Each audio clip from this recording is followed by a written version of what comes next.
depois de um período muito grande de silêncio. O intervalo entre o Velho Testamento, Malaquias, e Mateus, né, o primeiro livro, pelo menos a nível de exposição do Novo Testamento, é um período chamado interbíblico. É um período e um espaço de aproximadamente 400 anos de silêncio, onde Deus não se manifestou, onde houve, né, um período que Deus não falou através dos profetas. É um período considerado um período de silêncio.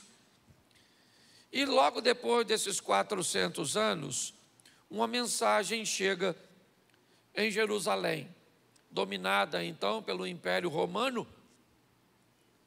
Jerusalém começa a receber uma mensagem através de um homem. Ele não era poderoso como Elias, ele não era e não fez tantos sinais quanto o profeta Eliseu, ele não era como Moisés. Na verdade, a Bíblia diz que este homem não fez sinal nenhum. Eu fico imaginando a aceitação do ministério, por exemplo, de Josué, que sucedeu o ministério de Moisés, e que atravessou o mar, venceu exércitos e fez tantas coisas. Quando nós olhamos para Eliseu, ele também tem o profeta Elias como base. Mas obter sucesso depois de um período de 400 anos de silêncio, que mensagem poderosa e que comportamento veio neste homem. Eu quero refletir com vocês sobre João Batista, porque ele encerra o fim de uma era, o fim da era do silêncio. A maneira com que João, né, se comportou é algo muito especial. Por quê? Porque que mensagem ele traz para atrair tanta gente? Hoje, quando nós imaginamos um pregador frequentando uma igreja, um cantor vindo cantar, é fácil. Você tem a rádio, você tem a TV, você tem a internet, você tem os meios de comunicação, um panfleto para entregar. Mas como é que pessoas se reuniam numa época onde não existia nada disso? Quanto tempo eles precisariam para avisar o máximo de pessoas? Se você parar para pensar, não era algo tão fácil. Eu não sei se você sabe, mas o motivo pelo qual Jesus trabalhava com alimento durante alguma das suas pregações era exatamente para que as pessoas fossem. Hoje, algumas estratégias são montadas para que pessoas escutem a Bíblia, um teatro, uma dança. E algumas pessoas ficam enfurecidas olhando para isso, como se isso fosse algo incoerente, inadequado. Mas quando nós olhamos a multiplicação dos pães, as pessoas avisavam que Jesus estava vindo, que ele iria estar naquela região, e muitas pessoas iam para lá, não para ouvir o que ele tinha a dizer, inicialmente, mas porque sabia que depois da mensagem, elas iriam comer. Às vezes você pensa, por que é que essas pessoas ficavam 2, 3, 4 horas ouvindo Jesus? Mas é porque eles tinham interesse de ver o que iria acontecer no final. Tanto as curas que despertavam a curiosidade, e em algumas outras pessoas, até mesmo a necessidade de serem curadas. Mas muitas delas, elas vinham por causa da comida. Hoje é muito importante nós entendermos, cuidado com as suas críticas no que diz respeito a estratégias que líderes religiosos utilizam, como, por exemplo, por que é que nós precisamos montar o melhor departamento infantil que pudermos, de uma forma extraordinária para nossas crianças, porque nós já sabemos que criança leva adulto muito mais fácil para a igreja do que adulto leva criança. Se seu filho falar a partir de hoje que quer frequentar uma outra igreja, porque lá tem um parquinho, provavelmente você vai. Nós já perdemos muitos membros aqui, transicionando para outros ministérios. Por quê? Porque nos outros ministérios tinha um trabalho para adolescente que nós não tínhamos, tinha uma estrutura para criança que nós não tínhamos. Então, inevitavelmente, isso é muito comum. Pessoas buscarem inicialmente um ambiente, talvez interessada em outra coisa que não seja a palavra de Deus. Então, este homem vai viver isso. Eu queria que colocasse na tela para mim, João, o Evangelho de João, capítulo 10, versículo de número 41. João 10, 41 diz assim: e muitos iam ter com ele e diziam: na verdade, João não fez sinal algum, mas tudo quanto disse deste era verdade. Feche seus olhos. Senhor nosso Deus e Pai, em nome de Jesus, eis aqui a tua palavra, usa-me como um canal de bênção nesta hora, pelo poder do nome de Jesus. Amém. Glória a Deus. Amém? Amém. Esse aí era um homem que as pessoas iam ouvir por causa da qualidade do que ele dizia. João não fez sinal algum. A expressividade de João no que diz respeito a seu ministério, ele nunca curou ninguém, nunca teve multiplicação dos pães. João não liberava a profecia para falar sobre o futuro de ninguém. Ele era um indivíduo diferenciado.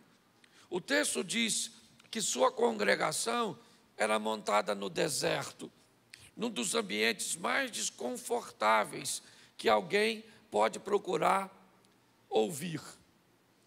Primeiro porque o texto diz que o grupo que ia até João era grande, e no ambiente aberto, quanto maior o número de pessoas sem uma estrutura de som, mais dificuldade as pessoas teriam de ouvir.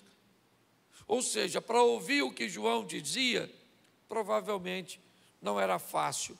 Para se acomodar no ambiente que João pregava, também não deveria ser fácil, pois apesar do deserto de Israel ser diferente do Saara, não é aquela areia que a nossa mente, quando pensa em deserto, né?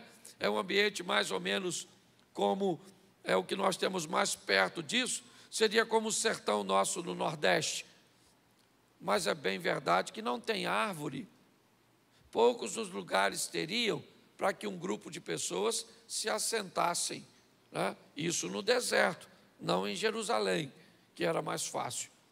Mas eu quero mostrar a vocês a mensagem poderosa de João. O que João vem trazendo. Primeiro, a Bíblia diz que João traz a verdade. João é alguém que trabalha com a verdade e de uma forma muito simples. Mas eu preciso te dizer quem era esse cara e o que ele poderia se tornar se não tivesse a cabeça no lugar.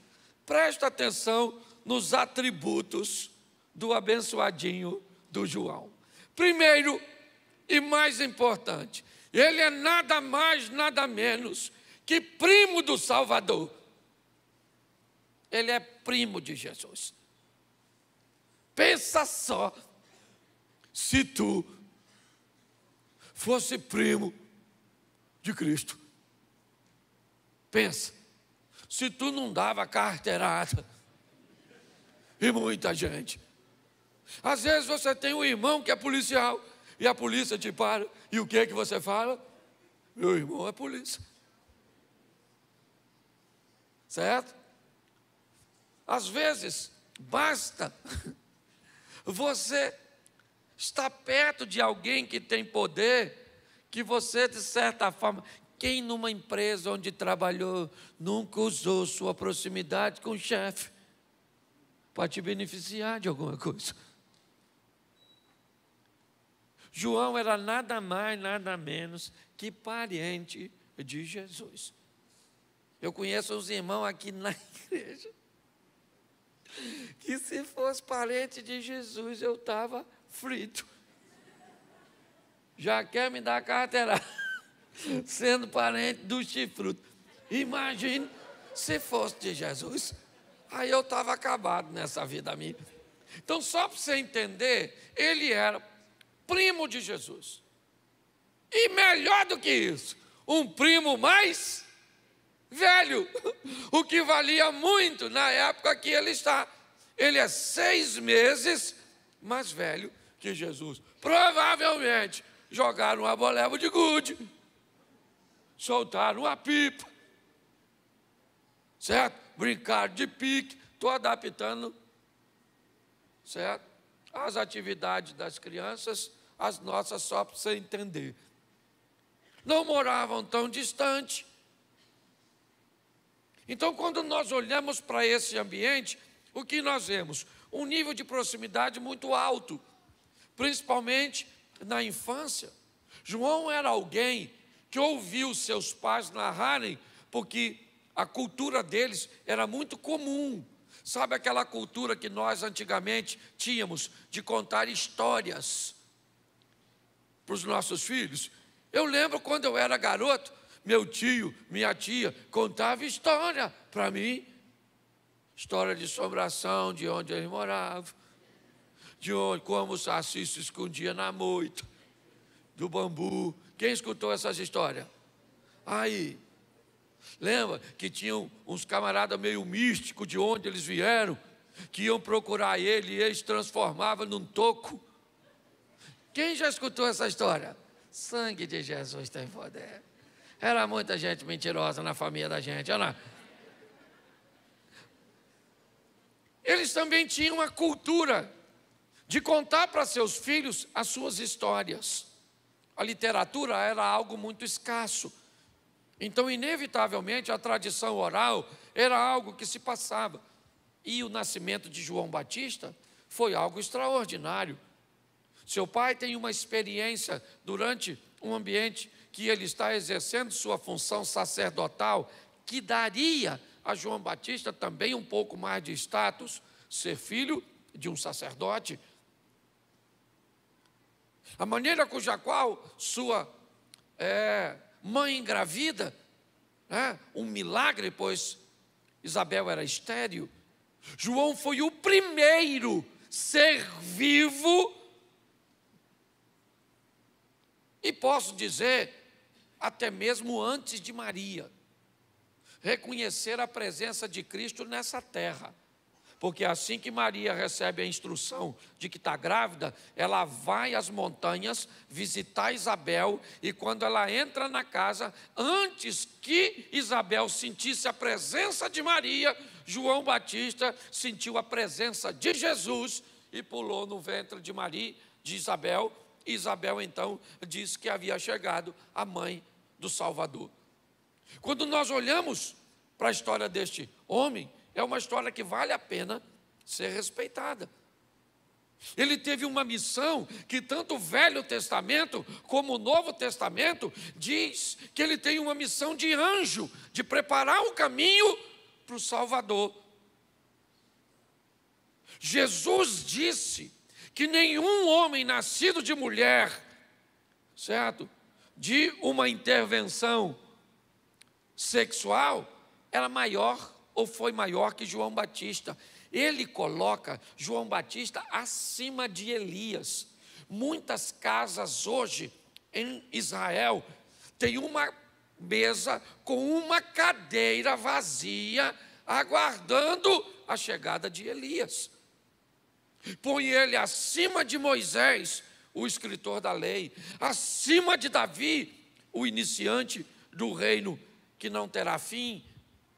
Eu só estou te mostrando quem foi esse cara, quem ele foi, quem ele podia pensar que ele era por todos esses atributos. Quer mais um? Ele foi o camarada que batizou Jesus. Pensa bem, muitas pessoas se sentiriam imensamente honradas sendo batizada por Jesus, mas imagine a honra de ser um indivíduo que batizou Jesus, até porque a Bíblia diz que só existe um batismo. Ninguém poderia batizar Jesus de novo. Eu só preciso te mostrar quem ele era, para você entender. E, para mim, o que mais poderia ter corrompido João Batista? A multidão que ia ouvi-lo e desconfiava que ele era o Messias. Se não bastasse tudo isso que eu falei para vocês, por que é, pastor, que o senhor está falando tudo isso? Porque o final de ano está chegando. E nós precisamos reposicionar nossa vida, redirecionar a nossa vida, avaliarmos aquilo que acertamos, que fomos assertivos, observar aquilo que fomos negligentes, ou até mesmo que cometemos erros sérios. Quando eu olho tudo para aí, tudo, vamos lá, foi criado com Jesus, era primo de Jesus, sua missão o comparou com um anjo. Jesus disse que ele era o maior homem nascido de mulher que pisou nessa terra. Ele batizou Jesus e ele estava cercado por uma multidão que queria ouvi-lo. Mesmo assim, João nunca esqueceu quem ele era e esqueceu qual a sua missão. Num determinado momento, João disse: é necessário que ele cresça e eu diminua. E ele disse: depois de mim vem alguém que é muito maior do que eu. Esse era João. Mas o que é que ele falava que interessava as pessoas? Que tipo de eloquência João tinha? Qual era o seu poder de persuasão?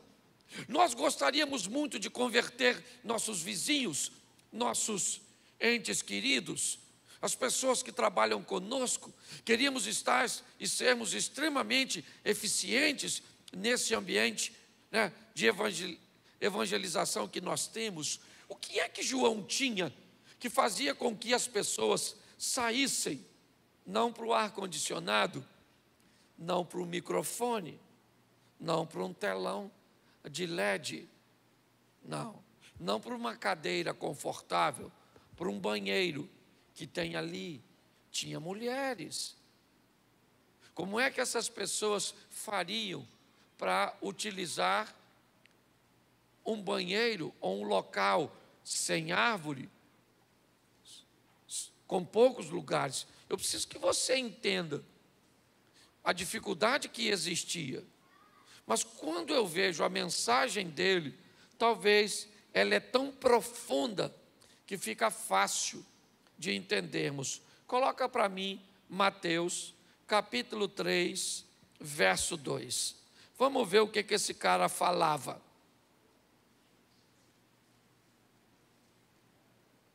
Arrependei-vos, porque é chegado o reino dos céus.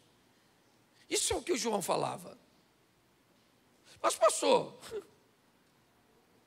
como é que as pessoas iam atrás de João para ouvir uma coisa muito simples? Que tipo de ensinamento? Isso é raso demais, é pouco demais, é pequeno demais. Mas foi com essa mensagem que João encerra 400 anos de silêncio e começa a abrir uma nova perspectiva. João chama os fariseus de raça de víboras, de condutores cegos. João é alguém que tem um comprometimento com a verdade e que tem o propósito de dizer para as pessoas que o reino de Deus está próximo. Ele vai ser instaurado, ele vai ser estabelecido. Basta que Jesus morra para que se cumpra o projeto. O anúncio de João, dizendo que o reino de Deus, e preste atenção, quando nós olhamos para essa exposição, reino de Deus, reino dos céus, apesar de uma abrangência coletiva, ele é altamente individual. Você hoje pode estar sentado do lado de alguém que vive intensamente o reino de Deus e você não vive nada.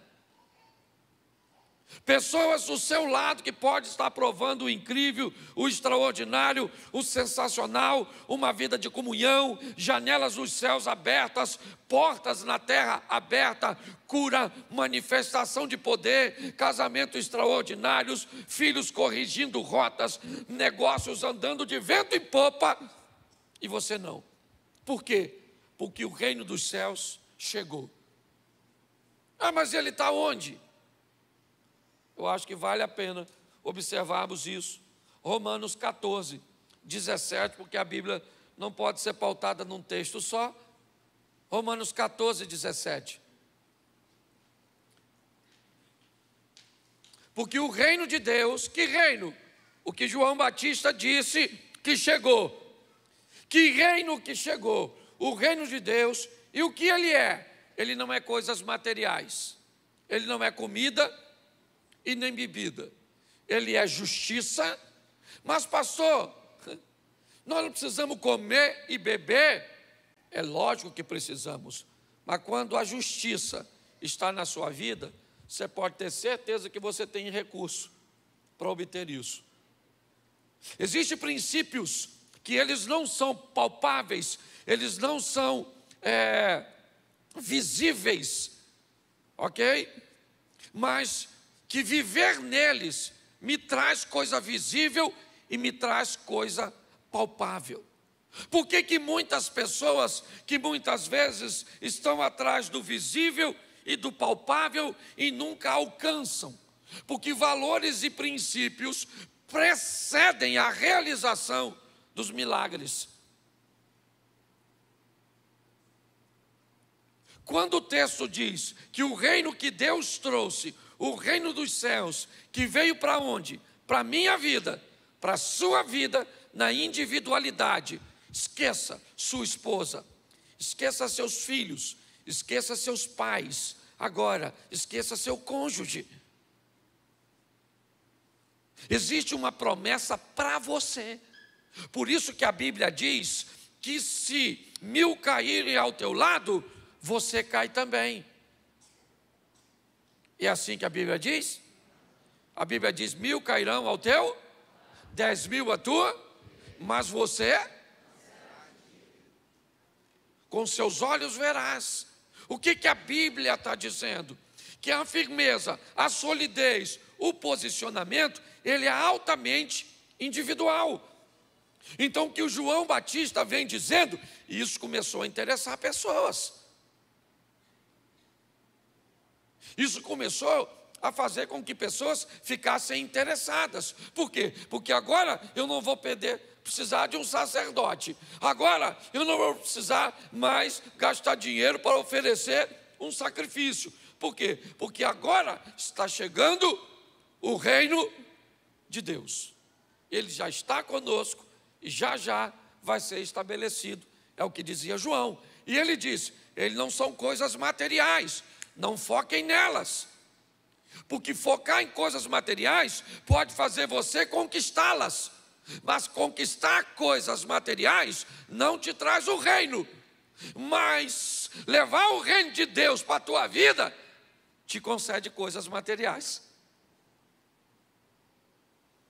Estou sendo claro? Posso ouvir um amém da igreja? Amém. Por quê? Porque eu estou vendo gente batendo cabeça atrás de coisas.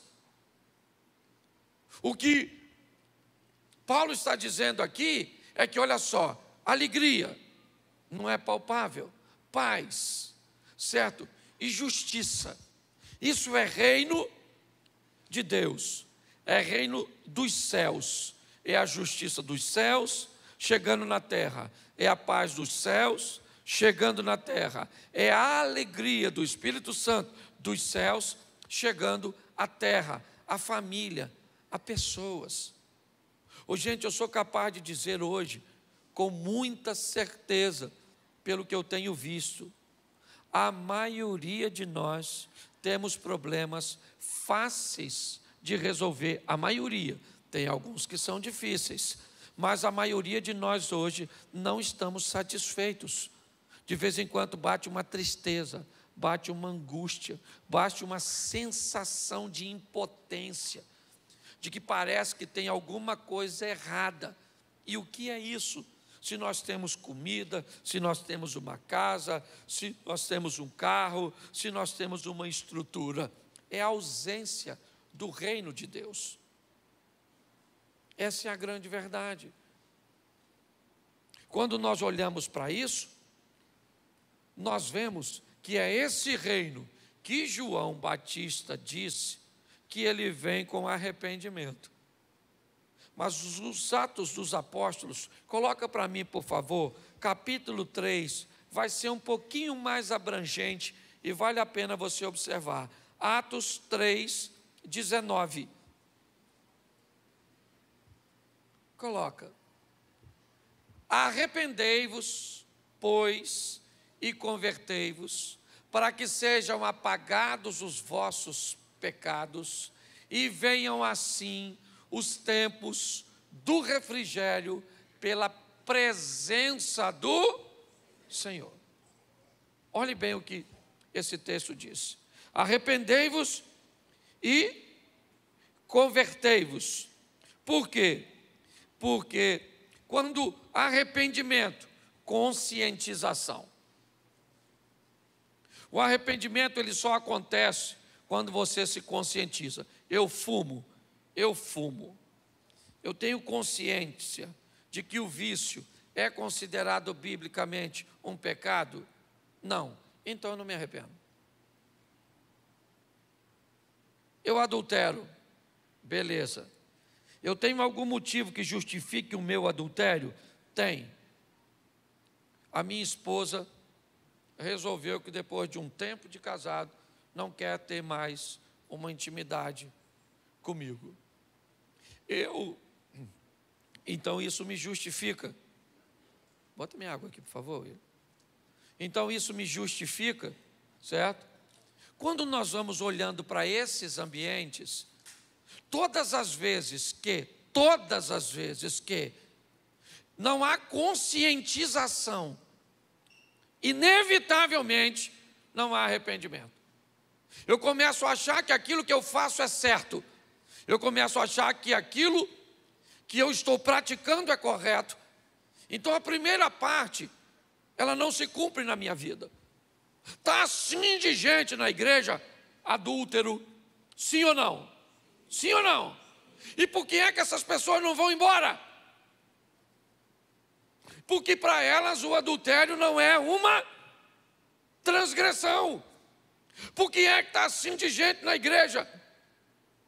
E muitas vezes aceita uma propina, faz alguma coisa ilícita, porque inevitavelmente isso para ela não tem efeito. Por isso que arrependimento por si só é o primeiro passo, mas não muda a sua vida para sempre. O que muda a sua vida é conversão. Enquanto o arrependimento, na verdade, ele mostra que você está errado. Quem aqui já ouviu alguém dizer, estou errado mesmo? Eu sei até que estou errado. Mas e aí? O que você faz com eu? Ah, pastor, estou errado mesmo. Ah, mas eu vou fazer o quê? Não consigo me libertar. Enquanto o arrependimento me convence do erro, a conversão me traz mudanças. E preste atenção, mudança transforma pessoas, pessoas transformam ambientes, e ambientes estabelecem mudanças e transformação em todo mundo que vai chegando. Por isso que uma igreja de sucesso não é uma igreja de muita gente. Não. O sucesso de uma igreja não é medido pelo número de seus membros. Hoje somos uma das maiores igrejas de Xerém com 8 anos de idade. Isso poderia ser para nós motivo de sucesso, sim ou não? Sim. Temos hoje, com certeza, uma das igrejas em Xerém com o maior número de pessoas com fidelidade.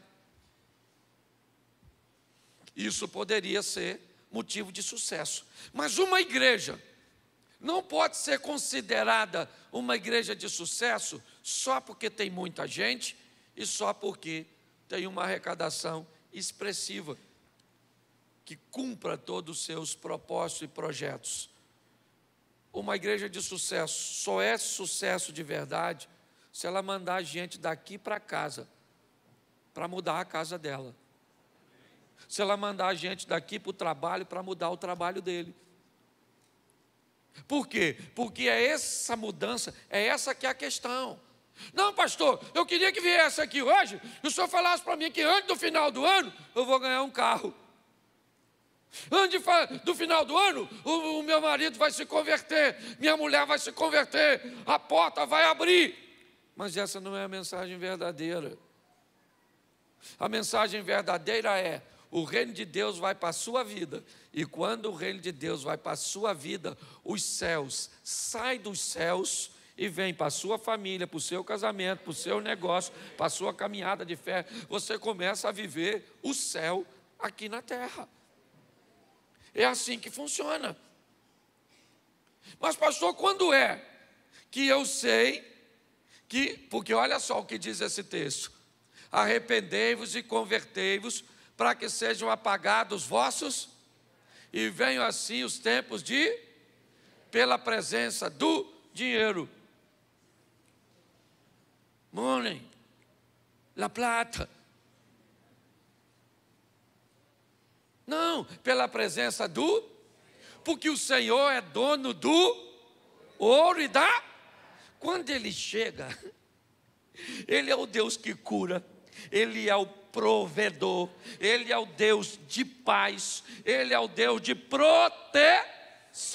Quando Ele chega, chega tudo junto, porque Ele é tudo isso. Aí você fica procurando só uma coisa. Leva Ele, e com Ele vem as demais coisas. Aquilo que você precisa, e até mesmo aquilo que você não precisa. Porque quando a entrega é entrega, quando a entrega é meia boca, gente. Você quer ver? O Caim vai lá oferecer uma oferta, sim ou não? O que ele recebeu?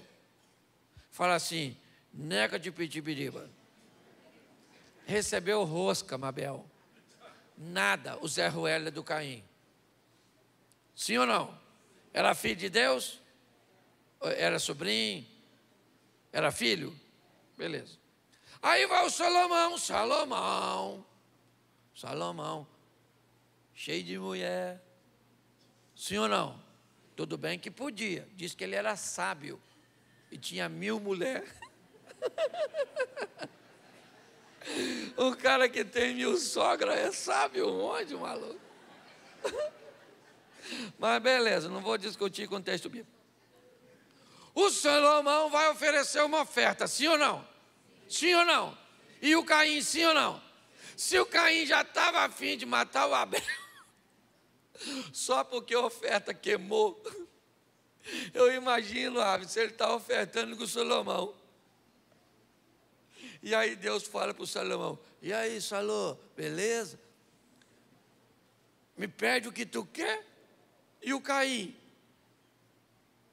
Eu peço o quê? Pede para sair. Ele pediu sabedoria, ganhou longevidade, vitória sobre os inimigos e riqueza. Um cara oferta e ganha muito mais do que pediu, e o outro oferta e não ganha nada. Porque o que é isso? Deus não está olhando para coisas materiais, Ele está olhando para o teu coração. É isso que você tem que entender. Esse culto pode mudar a sua vida, por quê? Porque você está aqui, o Espírito Santo está aqui. Então sua vida pode mudar hoje, aqui e agora, amém?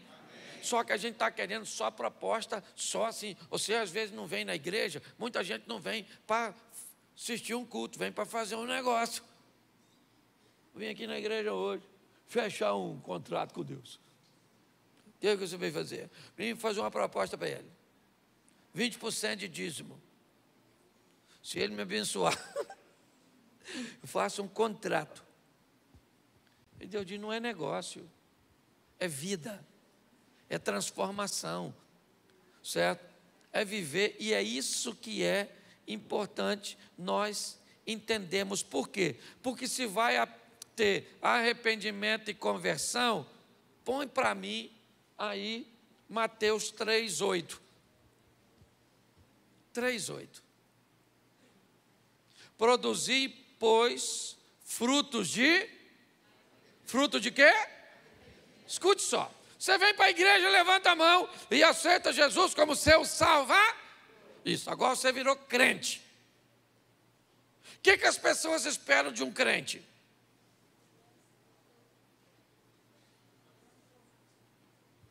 Transformação.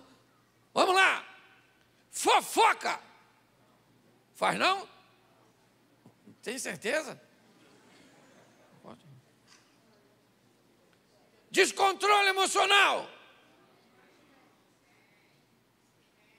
Mas não estou falando o que eles esperam de nós. Eles esperam que nós sejamos assim.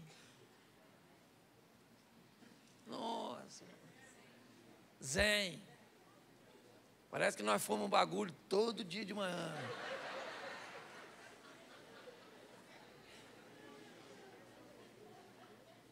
Deixa eu falar uma coisa para você. A abelha velha falou com a abelhinha. Belinha, minha filha, você tem que ser boazinha. A abelhinha falou, beleza, mas para que serve esse ferrão? Aí a mãe da abelhinha falou assim, você tem que ser boazinha e não indefesa. Você tem que ser pacífico, mas não frouxo. Você tem que ser santo, mas não otário. Você está entendendo?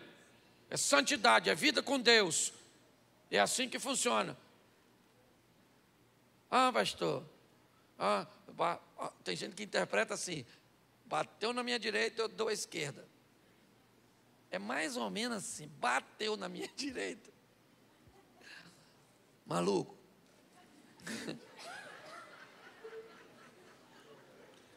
Um livramento do eterno para você. Louvado seja o Senhor. Porque saiba de uma coisa, meu Deus é misericordioso e perdoador. Ele perdoa 70 vezes 7. Então, se tu me bater, eu vou fazer uso dessa escala. Dos 70, porque eu estou vendo gente sofrendo demais, gente. A mulher apanha do marido e vem falar comigo, pastor, eu faço o quê? Beija. Beija ele, porque ele é lindo. Sabe o que ela quer? Ela quer que eu fale para ele denunciar, para ela denunciar. Aí ela vai lá na delegacia de mulher, aí fala, ai, meu marido me bateu, não sei o quê. Aí a polícia vai lá. Aí o marido dela, o que você fez? O que o pastor Cláudio mandou. Aí sabe o que vai acontecer com o Cláudio aqui? Conversar com Deus de perto. Ou seja, as pessoas sabem o que precisa ser feito, sim ou não? Hoje você sabe quem precisa, você precisa tirar da sua vida. Você sabe que você precisa ler, sim ou não? Quanto tempo você precisa orar, sim ou não? Com quem você tem que andar, sim ou não? E por que você não faz? Porque o pastor não ensina. Vai com essa para o inferno. Não, é inferno aqui? Pastor Cláudio. Por isso que eu estou aqui. Sabe o que o chifrudo vai falar? Então entra. Mas pastor Cláudio está aqui não.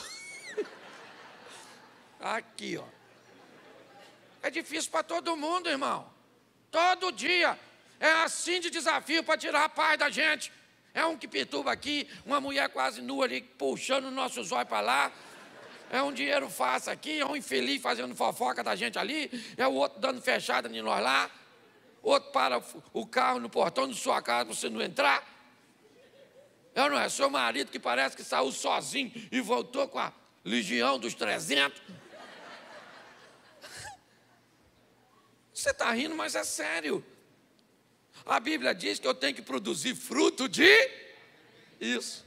Eu tenho que voltar para casa diferente. Você tem que voltar para casa igual o ex-endemoniado gadareno. O ex-cego, que a pessoa fala, quem eu sei? Sou eu. Mas está diferente? Pois é, mano. Jesus passou lá na minha vida e me mudou. Mas tem gente que sai do culto e vai para casa e chega lá pior do que veio. Sabe o que acontece? Ninguém que está lá quer vir aqui, porque as pessoas que estão lá estão querendo melhorar. E você chegou aqui com 5 demônios, saiu com 7. Superlotação. Tem alguma coisa de errado nisso. A Bíblia diz que é fruto de arrependimento. Por quê? Lucas, já estou terminando já. Lucas 6,44. Os visitantes vêm aqui e pensam que vão rir. Nossa, pastor, que mensagem assim. Porque aqui eu sou pastor. Quando eu vou na igreja dos outros, eu conto piada. Porque é os outros que pastoreiam. Eu só vou para divertir. Entendeu? Só agregar cerveja boa, gelada em cima da mesa. É mais ou menos assim. Aqui não, aqui o bicho pega, mano. Que essa turma aqui é responsabilidade minha. Porque eu sou o pastor dessa jossa. Então eu tenho que falar mesmo, inferno, inferno, chifrudo, tá lá, enxofre, fogo, X-Men, eu falo de tudo. Entendeu? Tudo. Porque a responsabilidade é nossa, não é, Zé? É de botar essa turma no trilho. Então tá lá, ó. Lucas 6, olha lá, 44. Porque cada árvore se conhece pelo seu próprio. Então, as pessoas avaliam quem tu é. Por quê? Pelo que tu fala. Aí tu chega lá com a Bíblia. A paz do Senhor, irmãos queridos. Louvado seja o Eterno, porque Deus é benevolente, inefável. As pessoas falam, caraca, maluco, esse cara é fera, hein? Aí começa a olhar você. Como você fala, como você veste, como você se comporta, como você trata sua mulher, como você age seus negócios. Aí a pessoa fala, o fruto não está batendo com a árvore. O fruto é um. E a árvore é outra. A Bíblia está dizendo, cada árvore se conhece pelo seu próprio fruto. Não é o que você fala, é o que você vive. Não adianta chegar lá com a Bíblia na mão, King James. Esse dia o cara falou para mim que usava King James porque era a Bíblia dos discípulos. Falei, santa ignorância, como diria Robin. Pelo amor de Deus, uma mula. E olha para a gente como se visse nosso futuro lascado. Tudo mais espiritual do que a gente. E a Bíblia é simples demais. Sabe o que você faz hoje, dona? Sai daqui de uma forma que o seu marido fala, o que aconteceu com você? Esquisita? O que é? Quer acabar com o nosso casamento? Porque você melhorou tanto assim que eu nem me sinto digno. Seu filho olha para você e fala, mamãe, quem está aí na senhora? Sua nora olha para a senhora e diz, trocaram a senhora no culto. Eu acho que mandaram a sogra errada para casa. Você chega em casa, você chega no seu trabalho, amanhã os funcionários falam, e vai morrer. Não é possível. Ninguém muda assim da noite para o dia. Está traumatizado, somatizou alguma coisa. A gente tem que voltar para casa melhor. Porque o mundo espiritual não reconhece o que você fala, ele reconhece o que você faz. É isso. E aí, o ano está acabando, né? Aí nós cantamos assim, ó. Adeus, ano velho, feliz ano novo, que tudo se realize no ano que vai, muito dinheiro no bolso. Aí acaba o culto da virada, sai ali, chega ali por volta de 8 horas da noite, dá uma olhada naquelas árvores que tem ali na frente. E quando você sair, olha para ela de novo e vê o que está diferente nelas. Nada. Do jeito que você entrou, elas vão estar, do jeito que você... Porque quem tem que mudar somos nós. Sua vida está esperando você mudar. Ah, pastor, eu sou muito novinha para mudar. Deixa eu crescer primeiro. Depois que cresce, fica ruim de mudar, menino. Inflexível. Vá para casa hoje, pega na mão da sua mulher, sai daqui agora para ir embora. Vai lá na porta do carona, abre a porta do carro para ela entrar. Você sai com o carro, sua mulher nem entrou. Vai ela com o pé dentro, outro fora. Para, pelo amor de Deus.